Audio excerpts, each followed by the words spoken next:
কপালে এসবও লেখা ছিল। মা এসে সিএনজিতে উঠে বসে বললেন, মেয়েটির মায়ের সাথে কথা হয়েছে, বাসায় যেতে বলল। আলহামদুলিল্লাহ। তা বাসার ঠিকানা বলেনি? বলেছে। এই বলে ড্রাইভারকে মেয়েটি বাসার ঠিকানা বললেন মা। ড্রাইভার এবার আমাদের নিয়ে চলতে লাগলো কাঙ্ক্ষিত নতুন গন্তব্যে। মিনিট 10 পর একটি বাসার সামনে এসে সিএনজিটি থামলো। ড্রাইভারকে জিজ্ঞেস করলাম, এটাই কি ওই জায়গা? জি এটাই। নেমে কাউকে জিজ্ঞেস করেন, আরও নিশ্চিত হতে পারেন কিন্তু। আমি নামলাম। এবার মাও নামলেন। মা বললেন, ওই নাম্বারে কল দে তো। আবার বল আমরা সিএনজি নিয়ে রাস্তায় দাঁড়িয়ে আছি, কেউ যেন আসে।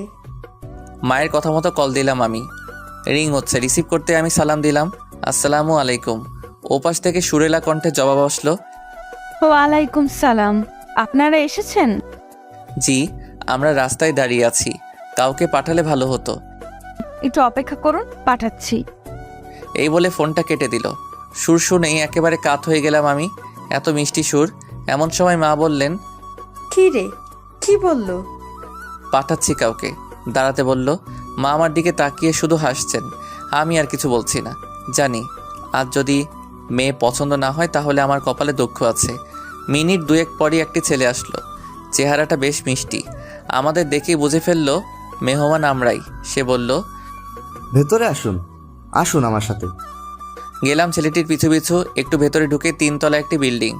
আমাদেরকে নিয়ে 2 তলায় গেল ছেলেটি। দরজায় দাঁড়িয়ে বলল, এটিই আমাদের ফ্ল্যাট, ভেতরে চলুন। ফ্ল্যাটটি বেশ বড়সড়ই দেখাচ্ছে। আমাদেরকে গেস্ট রুমে নিয়ে বসানো হলো। মিষ্টি আর পান সুপারিগুলো ছেলেটিকে নিয়ে যেতে বললাম। একে একে সে সেগুলোকে নিয়ে গেল ভেতরে। সব কিছু বেশ সাজানো গোছানো। মা বললেন, বলতো মেয়েটি কেন টিউশনি পড়ায়? কেন আবার? হতে পারে সে তার শিক্ষার চর্চার জন্য এটি করে। ঠিক ধরেছিস, আমারও তাই মনে হচ্ছে। দেখা যাক সামনে কি হয়। এমন সময় মায়ের বয়সী একজন ভদ্র মহিলা আসলেন। সালাম ও কুশল বিনিময় হলো ওনার সাথে। বসলেন আমাদের সামনের সোফায়। তারপর মাকে সরাসরি জিজ্ঞেস করলেন, এবার তাহলে বলুন, এই পর্যন্ত কি করে আসা হলো? আসলে আমার ছেলে এখানেই চাকরি করে। গতকাল নাকি সে একটি মেয়েকে দেখে এবং পিছু নেয়। মেয়েটি গাড়ি থেকে যে বাসায় ঢুকে সে ভেবে নেয় মেয়েটির বাসা সেটাই। তারপর বাড়ি ফিরে রাতে আমাকে সে সবকিছু বলে। তারপর আমি ওকে নিয়ে আজ একেবারে চলে আসি সম্বন্ধের জন্য কথাবার্তা বলতে।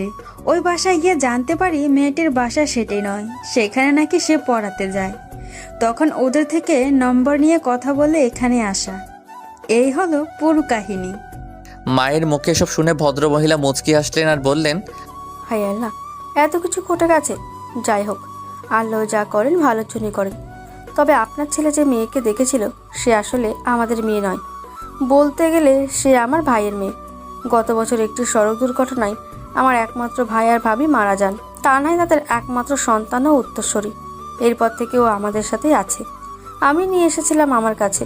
খুব আদরের মেয়ে ছিল ও, আমাদের কাছেও আদরেই আছে। কখনো ওর বাবা মায়ের অভাব বুঝতে দেইনি। এখন আপনি চাইলে ওর সাথে কথা বলতে পারেন। আমি ওর ওপর কোনো কিছু চাপিয়ে দিতে পারবো না। যা হবে ওর ইচ্ছা মতোই হবে।